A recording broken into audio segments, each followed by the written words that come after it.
Germany broadcasting, people of Britain, greetings from the Third Reich. This is the voice you have learned to fear. This is the voice of terror. Again we bring you disaster, crushing, humiliating disaster. It is folly to stand against the mighty wrath of the Fuhrer. Do you need more testimony of his invincible might to bring you to your knees? Very well. Are you ready, operative number 7? This is the voice of terror. A secret airplane factory somewhere in England.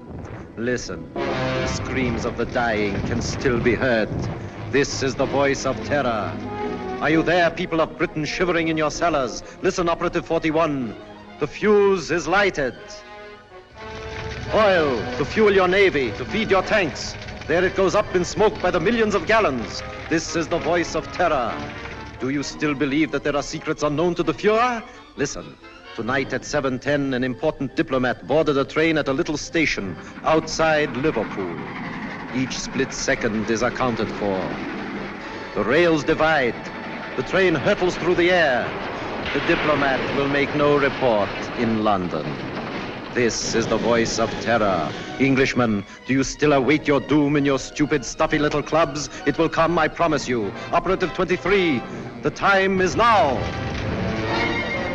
We strike you on the high seas, as well as on the land. This is the voice of terror. Englishmen, the Fuhrer strikes you now as he pleases. Water pours through your greatest dam, smashing everything before it, even as our invincible armies roll toward their objectives.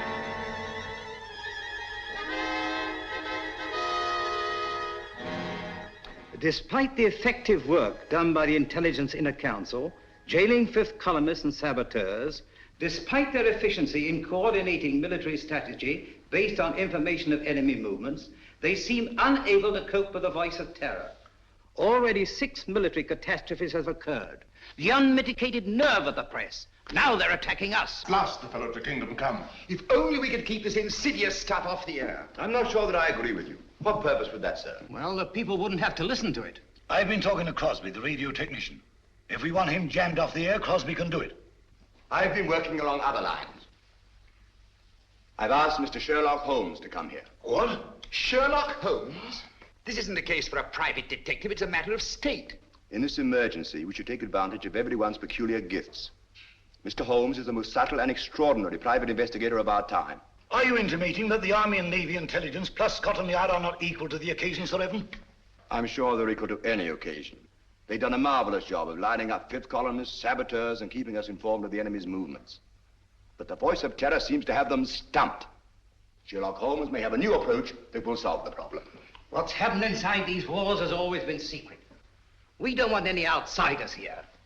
I'm positively and irrevocably opposed to calling in Sherlock Holmes. Perhaps you'll change your mind. I see nothing whatever to make me do so. Prentice is right. For ordinary criminal investigation, Holmes is excellent, but not for this. He's unorthodox and theatrical. I can tell you all about him. Gentlemen, perhaps I can throw some light on the subject myself. Holmes, how are you? So good of you to come. Good afternoon, Sir Evan. Your card opened all doors. Oh, Blouser! Oh, you've put on a little weight since you left school. You don't look any younger yourself, Dimples. How are you? Fine. Come in, won't you? You know these gentlemen? I think so. How do you do? I haven't had that pleasure. May I introduce my friend and associate, Dr. Watson? How do you do? I'm afraid I've arrived at an embarrassing moment. Not at all. This gentleman here, Admiral Sir John Prentice. Admiral Prentice, objects most strongly to my being called in. How could you possibly infer that? From the carpet. Carpet?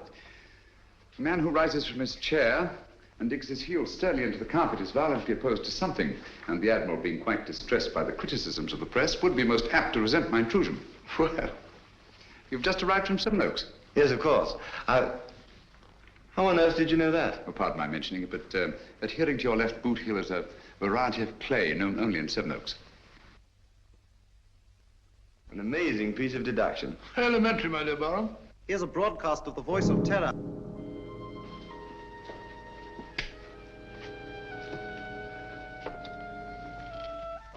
Greetings from the Third Reich. Are you listening, stout fellows across the channel? Are you listening, you little body of incompetent men known as the Inner Council? Today, a new thrill, a new proof of the invincibility of the Fuhrer. Right now, a crack express train laden with British troops and nurses is speeding across England. In just one moment, it will leave the rails forever, crashing twisted metal, the cries of the dying. They can't. Now, They wouldn't dare. It's impossible. They couldn't have got on the to it. men are laughing, joking. That one in the third car reads a letter from home. It is the last letter he will ever receive. The train is rounding a curve. Its whistle is screaming. Farewell, it is saying. Farewell. You have just heard an exact reproduction of the way it sounds, the way it must actually be. The hearts of the German people bleed that innocent men and women have to be killed because your stupid war men... Shaw speaking. Have you any news of the Liverpool Express? Time and time again offered in peace. But if your blundering war cabinet cannot see that England is already lost, then it is our sacred German duty to prove it to them over and over and over until they are on their knees, begging, pleading, groveling for the exquisite mercy of our Fuhrer. Each night, the voice of terror will announce... Shut it off. death blow, struck at Stop the it. heart of England. Even as you listen, and you... I'm sorry. Do what you can, Holmes. This frightful thing has got to be stopped. His son was on that train. How did they find out about the truce? It was an absolute secret. Gentlemen, something must be done about this thing at once. Yes. First of all, then, the voice must not be blocked off the air. But he's a menace. All over the Empire, this horrible news is broadcast, blown up out of all proportions. The world is beginning to believe it. Even our allies are counting England out. People are frightened, panicky. The British people are not so easily panicked. It's dangerous, I tell you, to let this thing go on. Dangerous, yes, Captain Shaw. But we must continue to listen. What for? So that we can keep on guessing who it is? His identity is not important. The important thing is the purpose behind this campaign of terror. Purpose, indeed. Isn't it enough that our most secret plans are known? Our ships are being destroyed, our trains wrecked. I'm convinced that these disasters are only a prelude, a smokescreen, to cover up a more diabolic plan. And I intend to find out what that plan is. This council and Scotland Yard will give you all the aid you require. Thank you. Gentlemen, my connection with this case must remain absolutely secret. You understand that, of course. Why, certainly. You will let the council know at all times just what you're doing. I shall give you such information as I think wise to disclose in the interests of safety, both the public's and your own. The Inner Council has never shared its secrets with anyone. I demand that you keep us informed of your activities and progress. Come along, Watson. Mr. Holmes, I want to apologize for your rather lukewarm reception here. Oh, thank you, Sir Evan. I'm used to the chilly atmosphere of high places.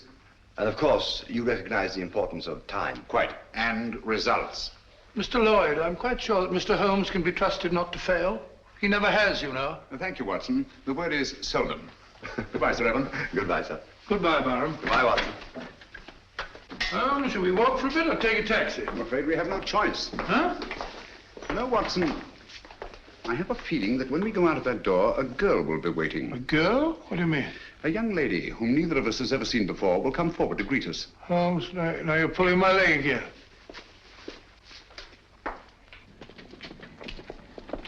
Mr. Holmes, I'm Jill Grandis. How do you do? This is my friend, Dr. Watson. How do you do? How do you do? I've been assigned to drive you around. Thank you. Good gracious me. Where do you wish to go? Baker Street. I know, 221B. Come on, Watson. Hurry up, old fellow.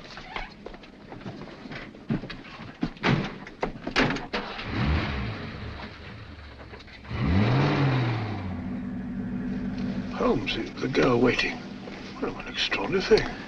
Elementary, my dear Watson. No, it's an amazing deduction. How on earth did you arrive at it? Barham told me. Huh?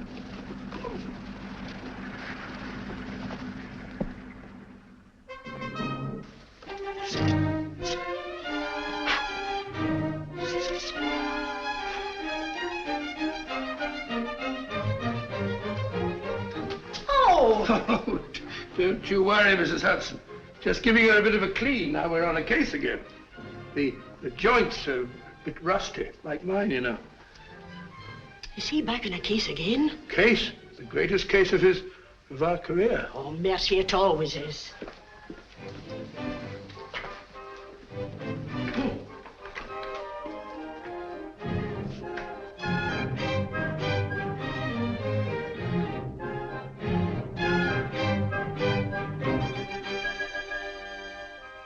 Holmes. I say, Holmes. What? That's right. Well, if you ask me, it's disgraceful. Beethoven's Fifth? Not at all. It's very good. Sir Ronald Headley's conducting very well tonight. I don't mean the concert. No? England's in danger. Heaven knows what frightful disaster's happening, and you sit there calmly listening to the wireless. Music hath charms. Very restful. That's got nothing to do with the whole... Contrary, my dear Watson, it may have a great deal to do with it. Oh, really? I don't see what.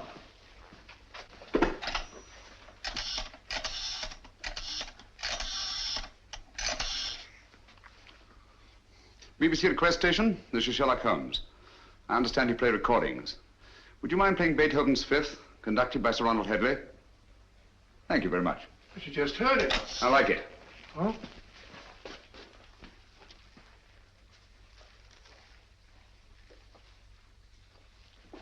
We've had a request for the Beethoven Fifth Symphony, played by the London Symphony Orchestra under the direction of Sir Ronald Headley. This is a transcription.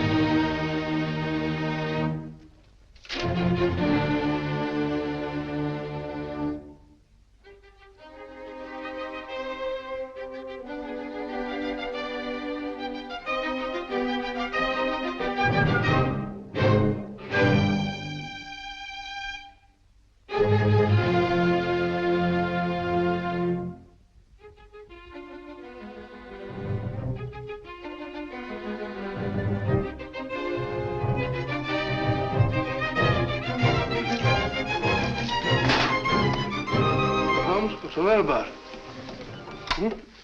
I say, Holmes, I don't think... Shh.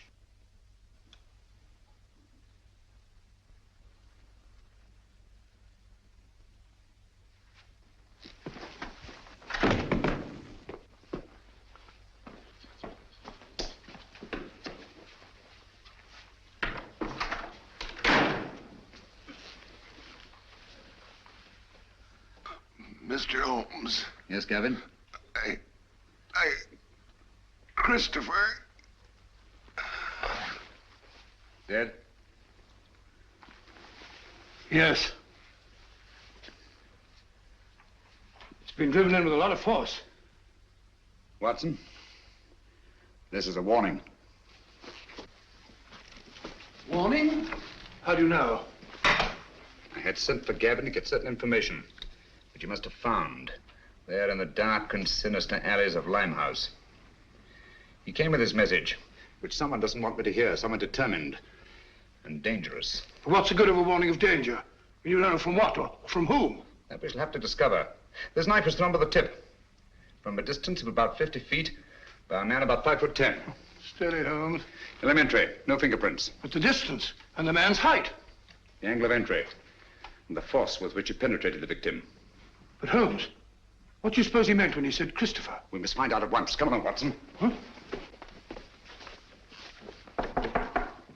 Come in. Oh, Mr. Holmes, I saw a fella lurking about your steps and Blimey, he won't lurk no more. On the yard. Take care of it, Dobson. Very good, sir. How did it happen? Haven't time now. Get your coat on, Watson. We're going out. No. Holmes, you promised. Oh. Where are we going? Limehouse.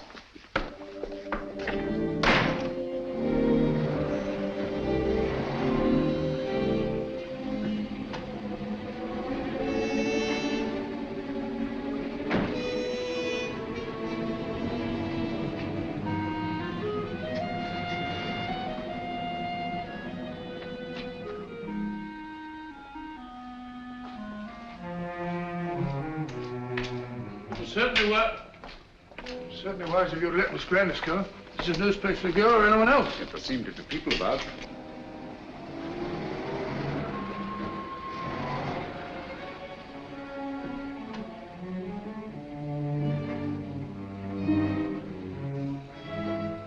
Even Miss Grandis.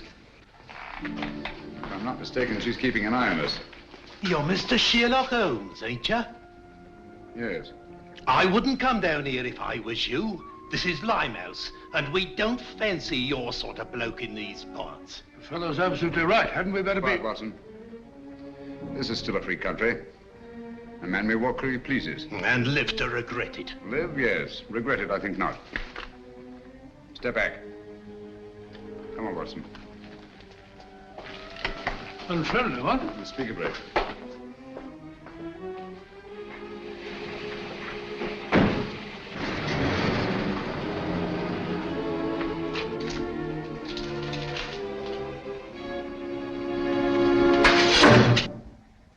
What was that, Holmes?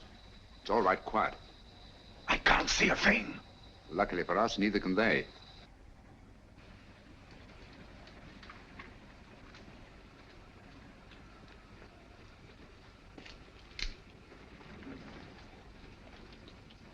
Apparently the enemy has found out that we joined forces with the government. What makes you think that? This knife, like the knife which killed Gavin, was thrown by a former habitué of the docks at Hamburg. It's a German knife. The knife throwers of Hamburg are extremely expert. Mr. Holmes, can't we come back in the daytime? Certainly not. I don't think we're safe. No one in the world is safe now, Watson. Least of all us.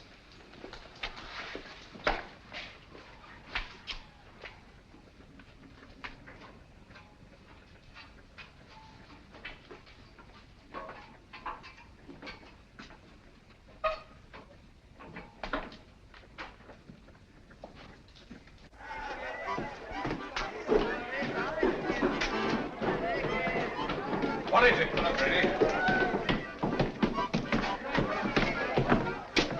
Don't tell me that you don't recognize me. Mr. Sherlock Holmes. I got a specially ugly lot here I'll tonight. take my chances. I can't keep you up, Mr. Holmes, but...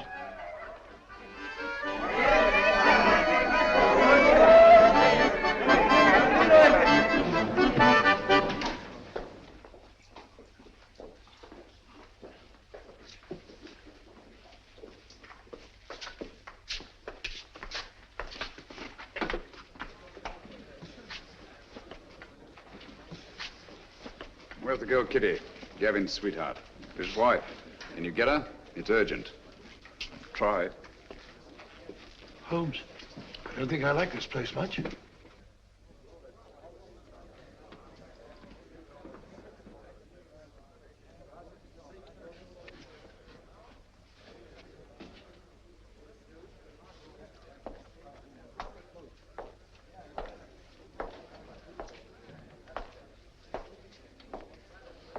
Oh, just sit here if you don't mind. I think you'll recognize me, Mr. Holmes, if you look hard enough.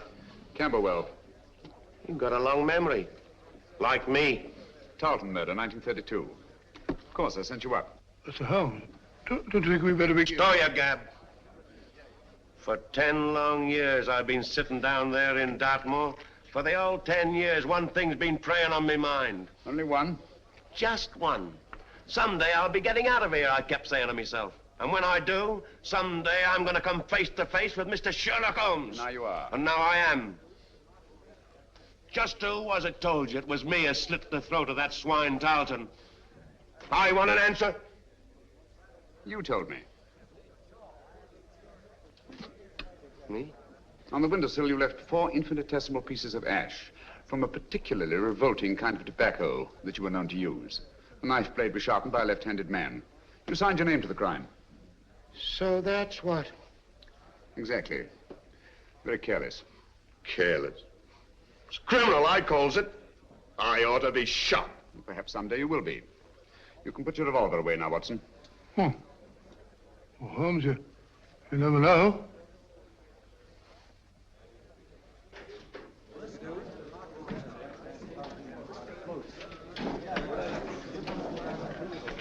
Where's Gavin? Sit down, Kitty. Where is he? You've got him into trouble. What have you done to him? Take it easy, Kitty. Gavin's dead. Dead?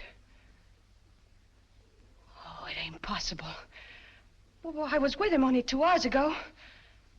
You're trying to frighten me. No, I'm not, Kitty. It's you. You killed him. I warned him to stay away from you. I knew you'd do him in. I had nothing to do with it, Kitty. Well, who did then? Who did? He was knifed on my doorstep.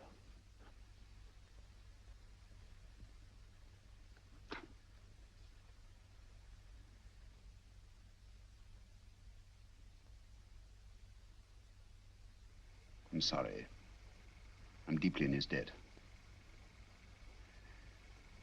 Before he died, he said one word. Christopher.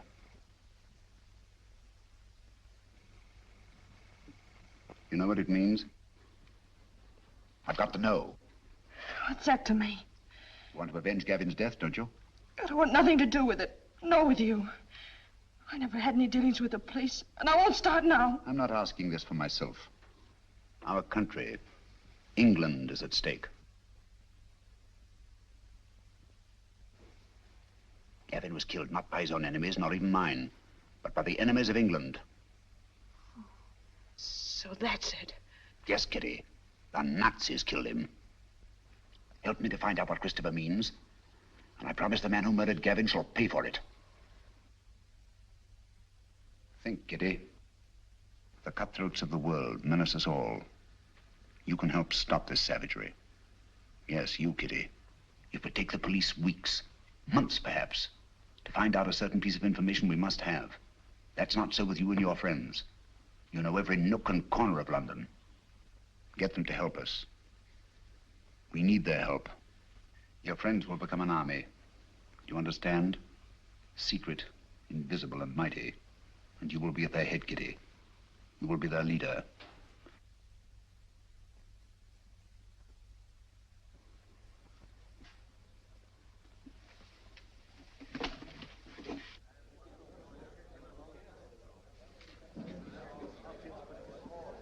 Grimes, do you know what Christopher means?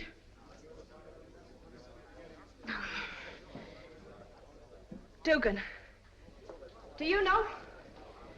Dugan, listen to me. I ain't got no time to listen to you, girlie. But you gotta listen. Someone killed Gavin. I don't know who, but you gotta help me find out. All right, don't help me then. Cut your own throats, that's what you're doing. Help me or help the Nazis. Sure, the Nazis killed Gavin. They might be your friends protecting them the way you are. Don't you know that all the crimes they commit are being blamed on you? Well, they are, and I hope you're hanged for them. You can have it. As for me, I'm British, and I'm proud of it. Nobody's gonna call me a Nazi and get away with it. Well, help me then. Tell me what Christopher means. Never heard of it. Well, don't anybody know? It's gotta mean something. Well, speak up if you know what it is. Let's have it. Don't mean a thing to me. You're gonna creep in the corners all your life? You're gonna sneak away at the very sight of a man like this and show him what cowards you are? What are you afraid of? I'm not asking this for myself. England's at stake. You're England as much as anyone else's.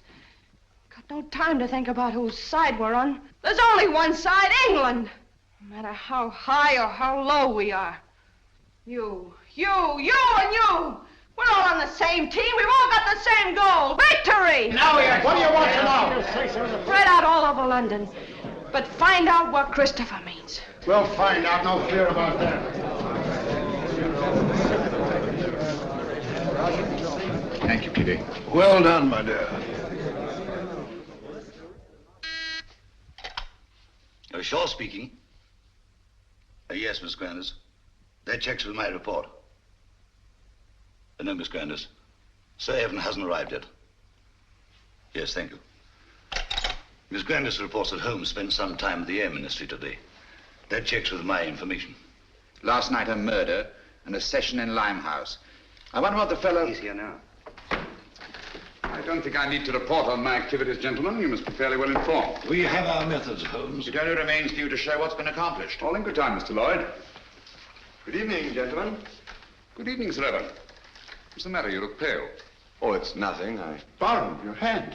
Let's have a look at it, Barham. Oh, it's really nothing. Just an accident. What sort of an accident? Some fella took a shot at me, just as I was leaving the house. Took a shot at you? It's only a scratch. Ugly thing to happen. Have you any idea who it was? No, I haven't. He popped up out of the bushes, just as I was getting into my car. Fired once, then disappeared. What do you make of it, Watson? Bullet wound. Congratulations. This is a matter for the police. Oh, no, please. I can never identify him. Let's forget it. Captain Shaw.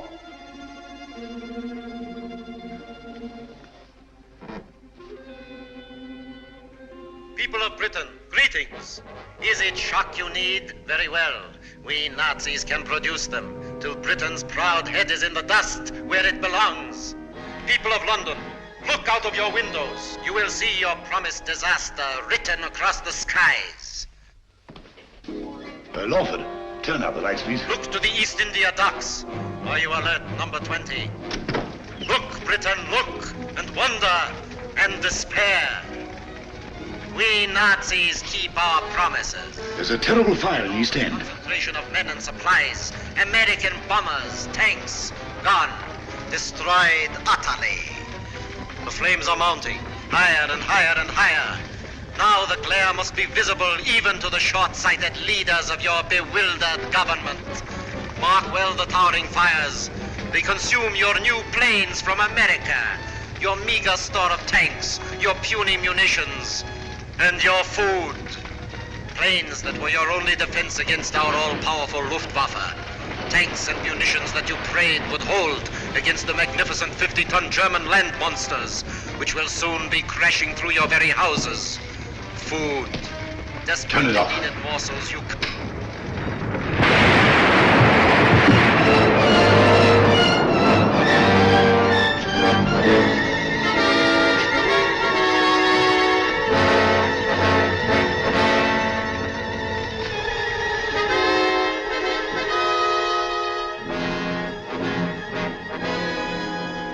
Gentlemen, this is really a terrible setback. How do they find out our secrets? It's horrible, the way it's timed, the precision of it.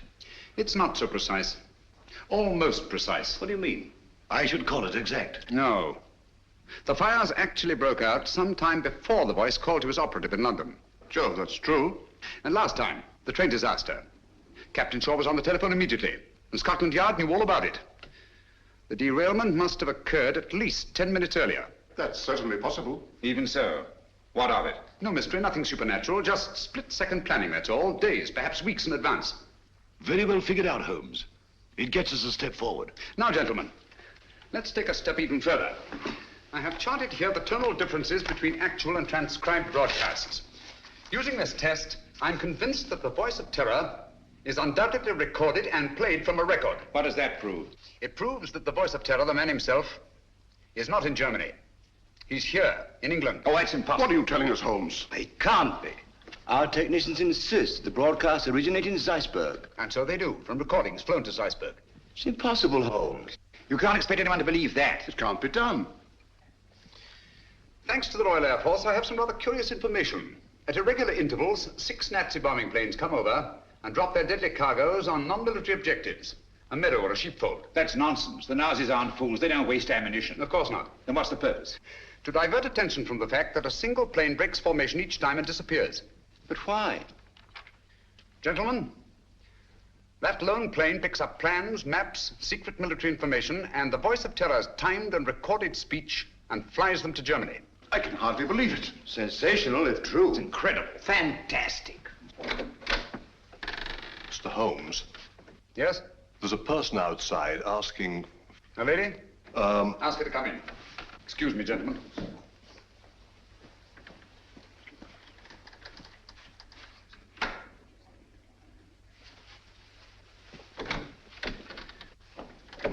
Gentlemen, I must leave at once. Where are you going?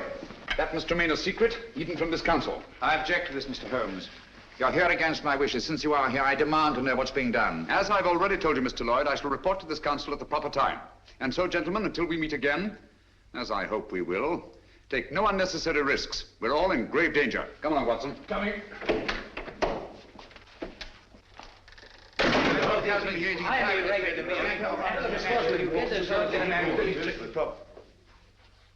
Stay.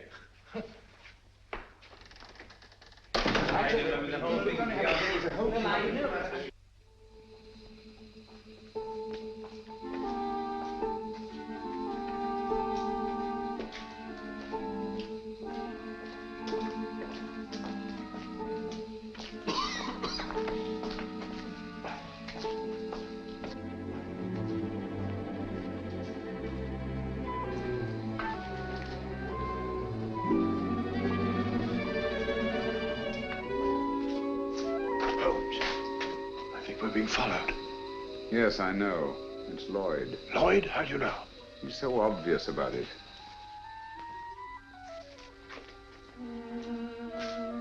Good evening, Mr. Lloyd.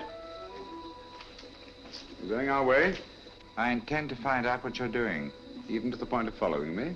This is our business, you know, as well as yours. All right. Come along.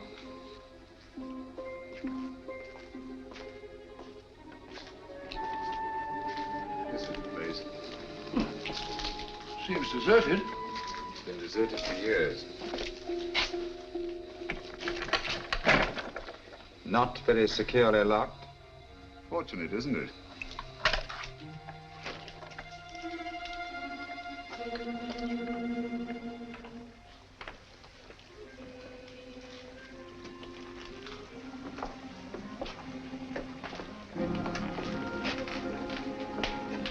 Water. It's the river. This is part of the old Christopher docks. Never heard of them? Christopher? I say, Holmes, isn't that the word that Quiet, Gavin... Watson. Oh, sorry. They're almost forgotten. They were built before Victoria.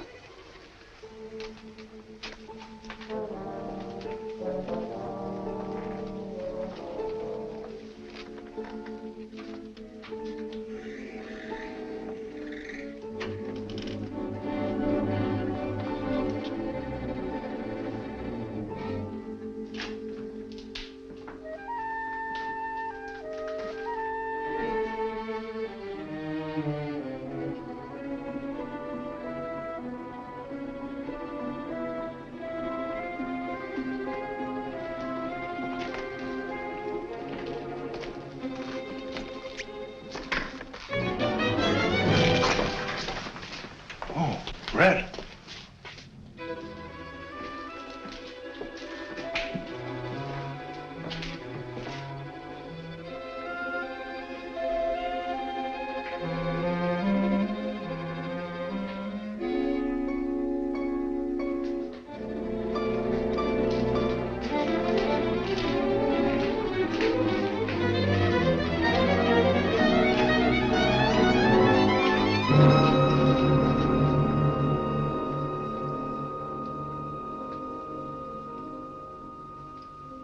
Good evening, gentlemen. I knew your curiosity would be your undoing, Mr. Holmes. You were expecting me then? Yes. I had hoped that the entire council might have come. It would have been a pleasure to deal with all of them, quietly and effectively. Eventually, they all will be taken care of. However, Mr. Lloyd is quite a catch and will have to suffice for the moment. What do you intend to do with us?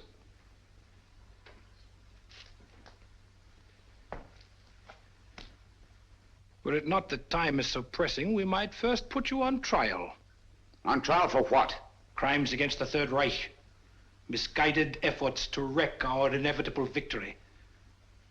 Mr. Lloyd, your super British patriotism, your blundering but sometimes effective intelligence efforts are well known. We have quite a score against you, which will be settled. Dr. Watson. A fair physician, no doubt, but of no consequence. To our stupid British minds, every life is of consequence. A quaint notion of an even quainter nation. We are not like that. We know that only the powerful are worthy of respect. Let our record speak for us. Your record speaks. It's brilliant. Thank you. A brilliant record of rapacity, cruelty, torture, deceit, and murder. Murder?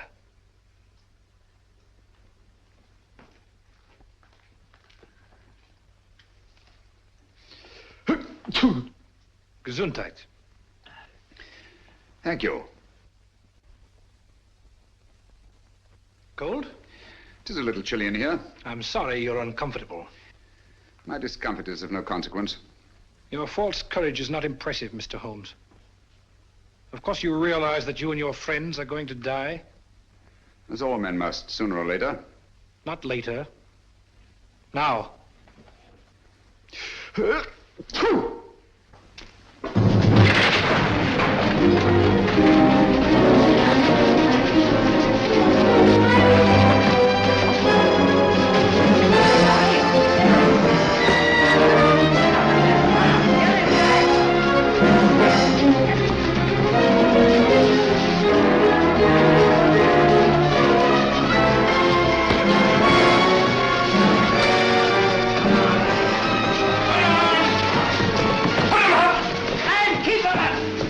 work, boys. It's a pleasure, sir. All right, then. Line them up there against the wall. Come on, get back. Come on, get back.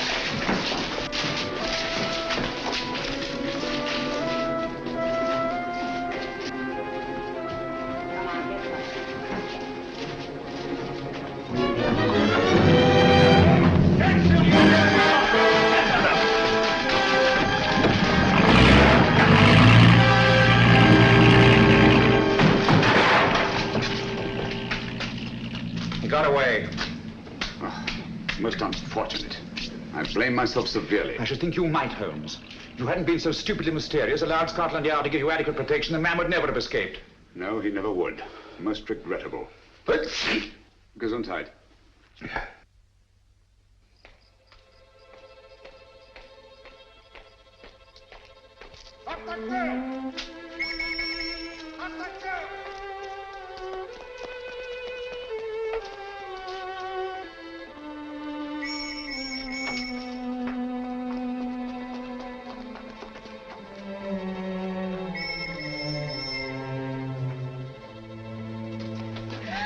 Keep quiet.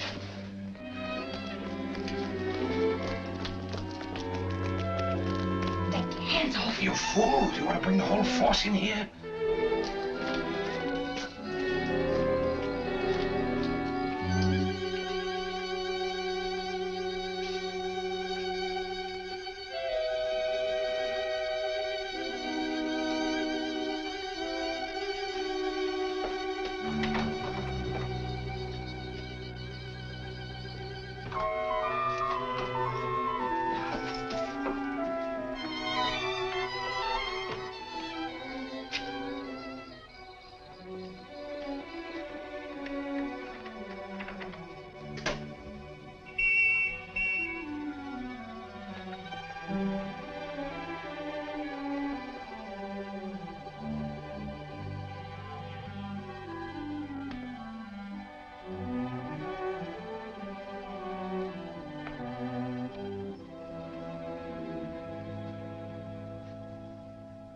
So that was it, eh? Quite a haul. It's mine.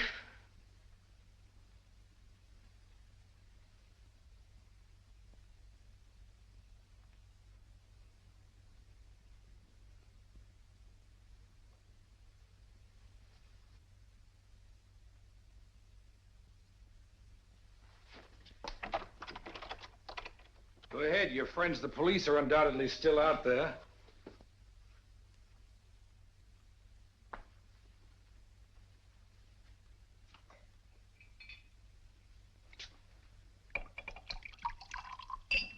There isn't a better hideout in all London.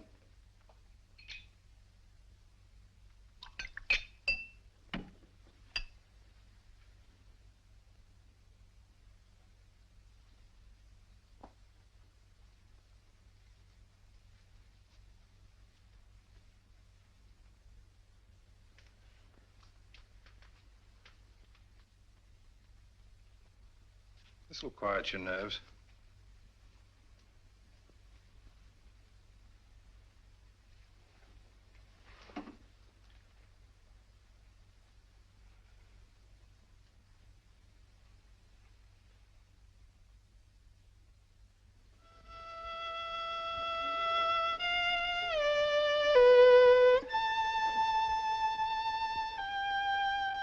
The tea's got cold again. You've been playing that thing all the afternoon? Fiddling while Rome burns. Hello, what's this? General J. Lawford, KCB DSO, and Captain Roland Shaw, MC, who today narrowly escaped being struck by a falling wall in a bombed area. Lawford and Shaw by a falling... Holmes, you don't think that... It was not an accident. Good heavens. Holmes, that sinister-looking fellow, what's his name? Meade. If only he hadn't got away. Yes, difficult as it was, I managed to let him escape. You let him escape, but great Scott, man. He was about to kill us. He may even yet. I don't understand you, Holmes. It's my theory that this chap Meade is the arch criminal, that he's behind the whole thing. You're absolutely right, Watson. Except for one thing. Oh, then I'm wrong. Have you observed that a highly secret military plan is thwarted by each of these disasters? Yes, I have. Now that you mention it. Watson, there's a leak. A leak? You mean in the council? But Holmes, that's impossible. Anything is possible until proved otherwise. See who are in the council. It's Lawford and Shaw. They're above suspicion. Their record proves that. Anyhow, they were attacked. Unsuccessfully. There's Prentice. Would he kill his own son? Doesn't seem likely. And yet the boy is dead. Barham, of course, brought you into the case. So it's quite obvious that he wants it solved. Most patriotic of Sir Barham. He's a great fellow. Played wing 3/4 for the school my last term, so I can vouch for him. Besides, he was attacked too, shot at. So I gather. How about Lloyd? No, it can't be him. Meade was going to kill him as well as us. By the way, he's a brave fellow, Lloyd. Did you notice that he didn't turn a hair? Very composed.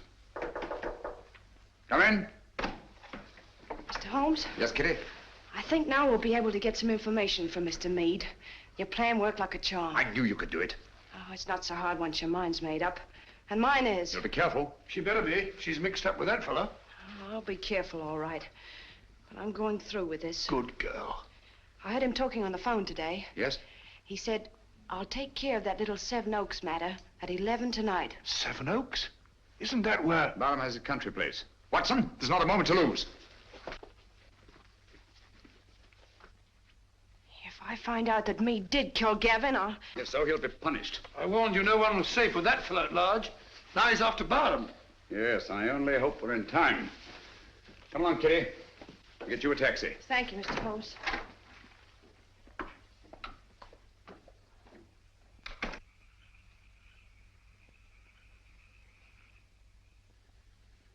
You think you ought to go it alone, sir? Worrying about that escaped German agent, huh? He threatens to kill the entire council, sir. Come, Smithson. Took bigger chances than this in the trenches. Have you forgotten? I know, sir, but we were younger then. And there were no such thing as Nazis. I'm ready for him. I understand, sir.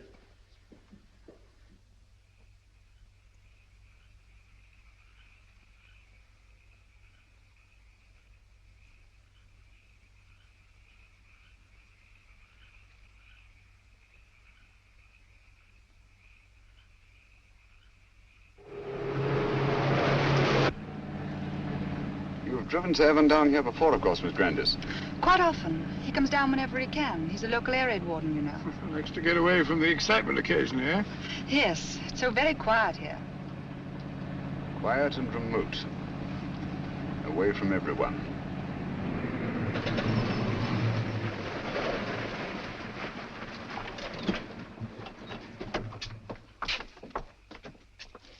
Yes? Oh, Miss Jill. It's all right, Smithson. Where's Sir Evan? On his rounds, miss. Which way? Down that lane of trees, sir. I'll go. You stay here. You too, Watson.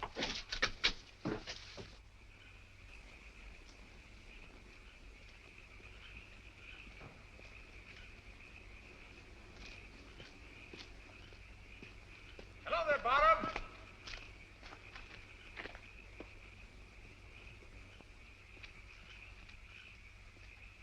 Holmes, what on earth are you doing out here?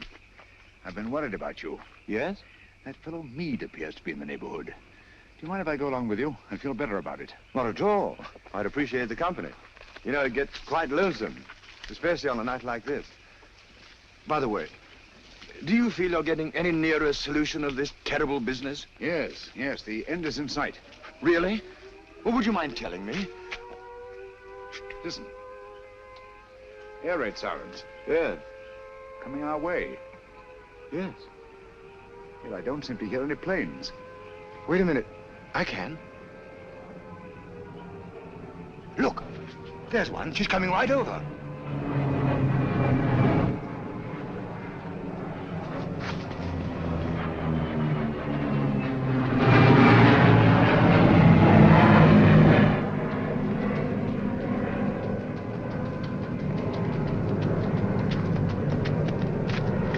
There she is. Ours or theirs? Theirs. Holmes, he's coming in for a landing.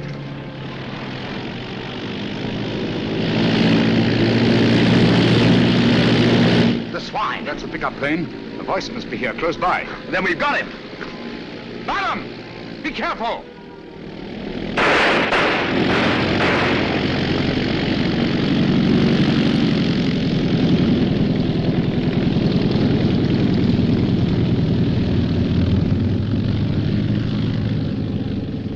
I can't understand you, Holmes. Why didn't you help me? We almost had him. You're too impatient, Bottom. My patience is exhausted. This has got to stop. Thought you'd have solved the whole thing long before this. What happened? Is that a Nazi plane? Yes, I saw the filthy swastika myself. Great Scott! Took a shot at him, but he got away. Meade also got away. Well, I better go and report this. We'll go with you. Come along, Watson. You needn't bother. I can take care of myself. My dear fellow, there's no use taking chances. I'm afraid you're a marked man as long as Meade is at large. Come on.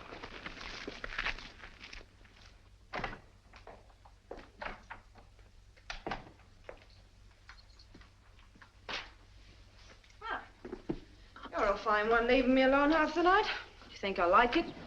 I want to go out and have some fun. Don't bother me. Said you were going to let me work with you. Someday you'll come back and I won't be here. Where would you go? What's my business? Maybe you'll be waiting here next time and I won't come back. Don't talk like that. I'm sorry, Kitty. You seem sort of different lately. Anything the matter? Maybe the next time you see me, I'll be in a position of authority, of power. No longer hiding in the dark. Giving the orders, not taking them. What do you say to that? You're drunk. Drunk? Yes. When I was a boy, I dreamed a dream. I was dressed in armor, shining blue-gray armor. I rode on a horse through the streets where the people cheered, hailing me. I rode over the bodies of underlings prostrated before me. Their blood ran out along the gutters like a river.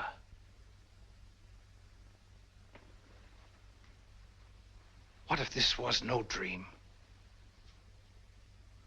What if it was prophecy? What if all this comes to pass? Well, something must have happened to you. Yes, Kitty. Something that you're going to share with me. Get your coat. Hurry.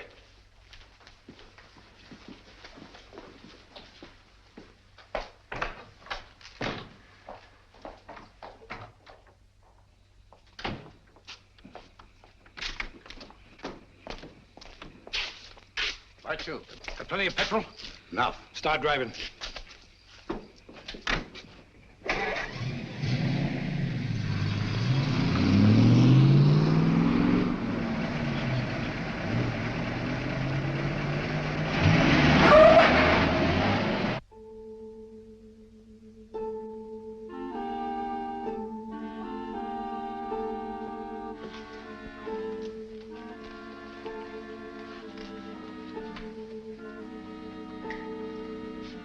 Where's Holmes? He'll be here, I'm sure. It's starting now.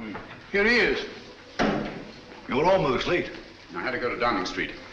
Good evening, ladies and gentlemen. Your favorite broadcaster, the voice of terror, coming to you from Zeisburg.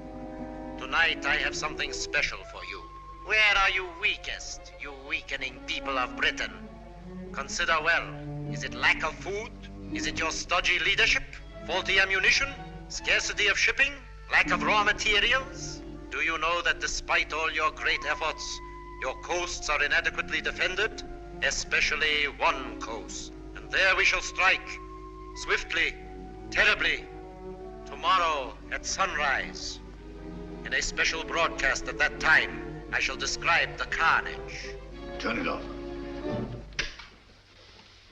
What does he mean? What kind of threat is this? Remember, all our reports for the last few weeks have indicated abnormal enemy activity on the coast of Norway.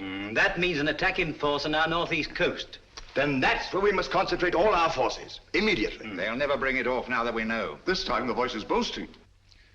Perhaps, but so far he's made good his boasts.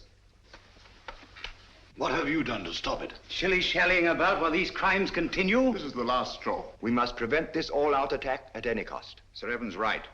All our available resources must be rushed to meet it. Withdraw material from elsewhere? If need be, yes.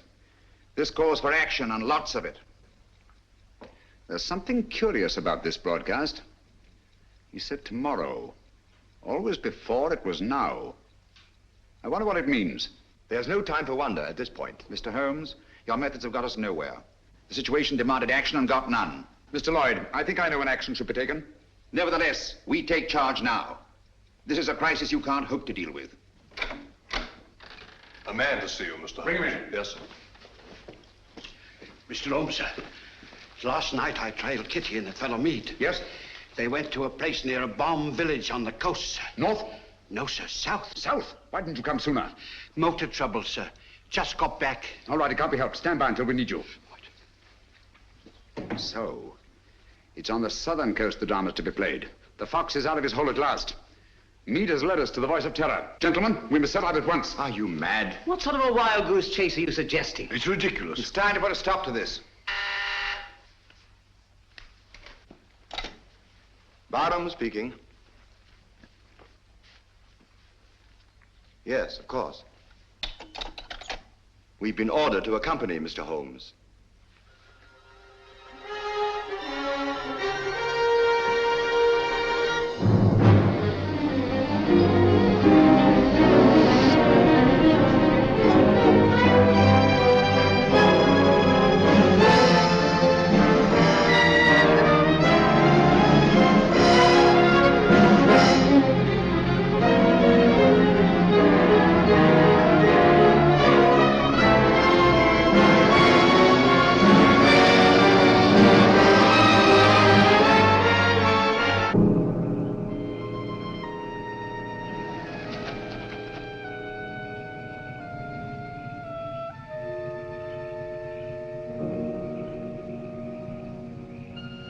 Major Harrison, Mr. Sherlock Holmes. Good evening, sir. All the arrangements have been made. Splendid.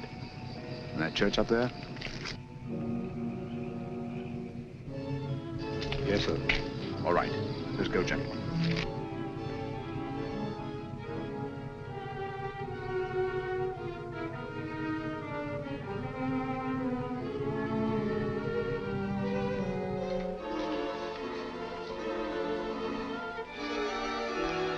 Von Bach seems to be delayed. He'll be here, never fear. You all understand your objectives. Sheila.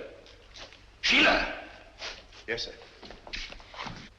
You understand what you're to do? Yes, sir. I'm going with the first contingent to Liverpool. Your men are waiting there, organized to take control? They have been ready and waiting for weeks. What was that?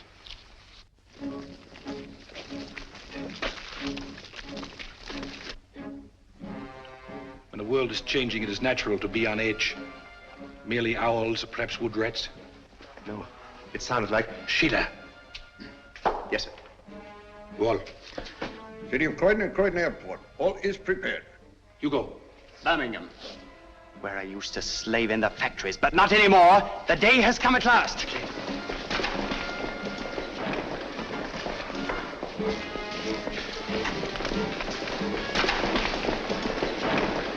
Line them up over there.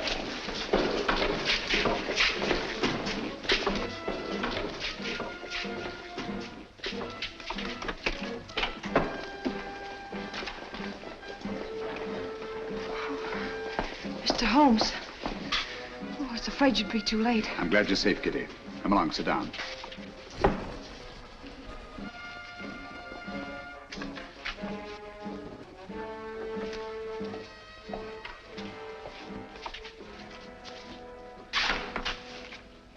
Gentlemen, when Mr. Meade and I last met, he wished he could put us on trial. Mr. Lloyd, Dr. Watson, and myself. Now, Meade, you are on trial. First, let me tell you why you have met here.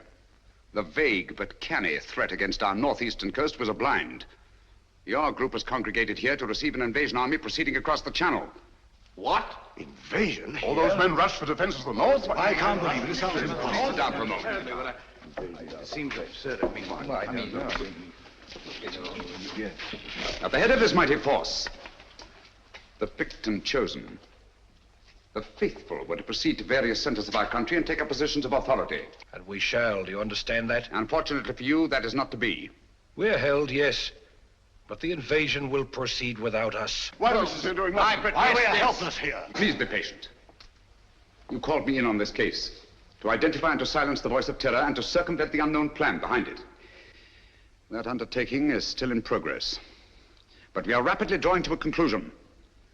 Gentlemen, the voice of terror is here with you in this church. What? Are you referring to Meade? Why, who is it? Meade was my one sure connection with the voice of terror. At the warehouse, I allowed him to escape and assigned Kitty here to trail him. When I learned through Kitty's abduction that Meade had come down here to meet with a group of men, I asked myself why. Why a deserted fishing village on the Channel when Scotland was to be the next scene of disaster?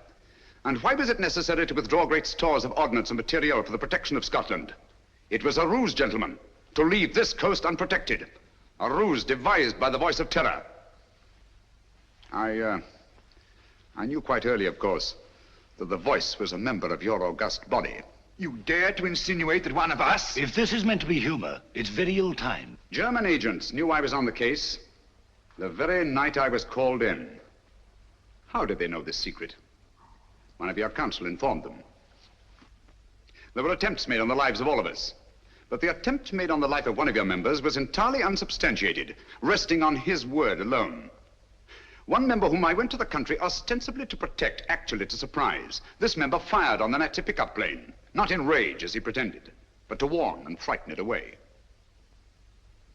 That was very clever of you, Sir Evan. Sir Evan? I can't believe it. Sir Evan couldn't be implicated in a thing like this. What's Sir Evan got to say? Let me congratulate you, Mr. Holmes. You admit this outrageous accusation? There's been treason before, but this is beyond belief. Treason is not involved. Sir Evan Barham is not Sir Evan Barham. What are you talking about? In March 1918, Lieutenant Evan Barham was a prisoner in a German prison camp. There, his amazing resemblance to a certain Heinrich von Bock, a brilliant young member of the German Secret Service, sealed young Barham's fate. One morning, he was taken out and shot, murdered in cold blood. Then this man is Heinrich von Bock, who has been masquerading in Barham's place for the past 24 years. You see, gentlemen, the Germans plan well in advance. It's incredible. How could a thing like this happen? Barham had no immediate family. The details of his private life were avidly studied by von Bock, who was 3 years at Oxford and had a perfect knowledge of the English language and English habits. So, with possibly the help of a little plastic surgery, Not forgetting the considerable resemblance to Barham in the first place, the deception was carried through. Very clever, Mr. Holmes. I must say, Holmes, this is positively amazing. What made you first suspect Barham? The real Sir Van Barham carried a scar from childhood. This one is about 20 years old. A detail, but significant. I can't believe it. It was Barham who insisted on your being brought into the case. A colossal piece of egocentric conceit. One to match your own, Mr. Sherlock Holmes. Of course I brought you into the case. To see your weak and silly handling, to watch you fumble and lose it. Are you too stupid to realize that this group is but a small part of our organization? We have men stationed all over England, ready to take command. They never will. They were all taken exactly at dawn, just as you were. So now we are trapped, huh? No, gentlemen. It is you who are trapped. Listen. Even now our Messerschmitts are roaring overhead, the vanguard of the invasion. Why are they not routed? Where are our boasted anti-aircraft guns? They are silent. Our little ruse was entirely successful. The coast has been stripped of its defenses. Preserve your vaunted British vanity as best you may in this your hour of most humiliating defeat. You have not captured us, my friend. We have annihilated you. Do you really think us so blind that we would strip this coast of defenses because of a voice on a phonograph record? The Council was deliberately misinformed about moving the defense forces. You are trying to save your face. Look, if you think I'm lying. Those are not Messerschmitts. They're Spitfires and Hurricanes. Returning from blasting your invasion forces, destroying men and barges by the thousand. Look further, Van Bork. Look below. Commandos, tanks, slipping away now that your invasion force has been destroyed to bring ruin and terror to your people.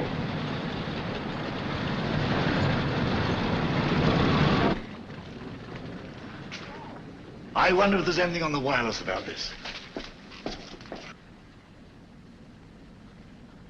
The BBC. We are frightfully sorry to announce that a special broadcast of the Voice of Terror will have to be delayed indefinitely. A threat against our northern coasts, made only as a blind to cover the enemy's invasion plans, has not been fulfilled. Instead, our victorious planes have blasted invasion bases on the continent, destroying enormous stores of materiel and troops. More news of this triumphant victory tomorrow. At the same time, the scattered Nazi agents all over the Commonwealth have been unceremoniously clapped into prison. That is all.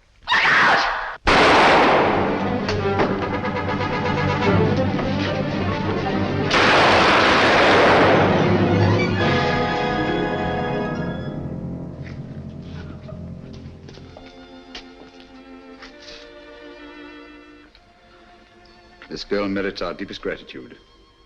Our country is honored in having had such loyalty and devotion. We'll remember. Holmes, I don't know how we'll ever thank you. Don't try, it isn't necessary. I'll be with you in a minute, Holmes. I'll just see that she's taken care of.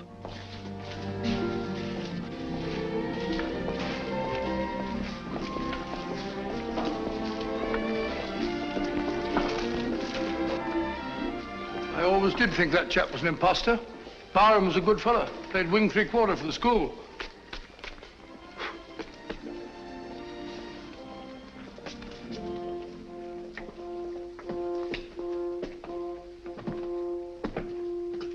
What a lovely morning, Holmes. There's an east wind coming, Watson. No, I don't think so. Looks like another warm day. Good old Watson. The one fixed point in a changing age. There's an east wind coming all the same. Such a wind has never blew on England yet. It will be cold and bitter, Watson. And a good many of us may wither before its blast. But it's God's own wind nonetheless. And a greener, better, stronger land will lie in the sunshine when the storm is cleared.